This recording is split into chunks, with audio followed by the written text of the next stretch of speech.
Search करें अवामी news. मुल्क भर की ताज़ा तरीन खबरों से बाखबर रहने के लिए सब्सक्राइब करें हमारे चैनल को और बेल आइकन ज़रूर दबाएं।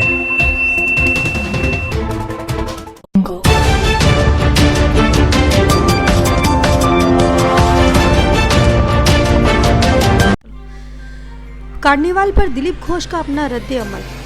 रेड रोड में वजीर आला ममता बनर्जी ने पूरे बंगाल के 80 अदद पूजा कमेटियों को इनाम व इकराम से नवाजने का कसद किया है और पूरे धर्मतल्ला के रेड रोड को दुल्हन की तरह सजाया भी गया है।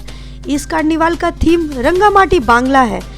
इस कार्निवाल पर भाजपा के दिलीप घोष ने ये तबसरा किया कि बंगाल के कई इलाके में बीजेपी के कारकुन को हिलाक किया जा रहा है। हम लोगों ने आज मातमी जलसा निकालने का मंसूबा बनाया है और इधर कार्निवाल का तमाशा दिखाकर पूरे बंगाल के अवाम को दीदी बेवकूफ बना रही हैं। इस लीला मेला त्यौहार ने गमगसारी के माहौल को भी शर्मसार किया है।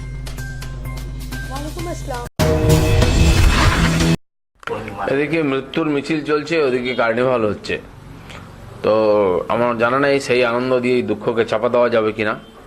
এই পুজোর মধ্যেও মৃত্যু থামেনি। আমাদের তো 3-4 জন কার্যকর্তা মারা গেছেন, ওখানে মুর্শিদাবাদে, এখানে চাপড়াতে, কালকে শান্তিপুরে একজনের বডি পাওয়া গেছে, তার আগের দিন বোলপুরে মারা গেছে একজন আমাদের কর্মী। তো এই যে রাজনৈতিক হিংসা আর হত্যা কন্টিনিউ চলেছে, প্রশাসন সামলাতে পারছে না, ওনারা লীলা মেলা খেলা দিয়ে লোককে ভুলিয়ে রাখার চেষ্টা করছে।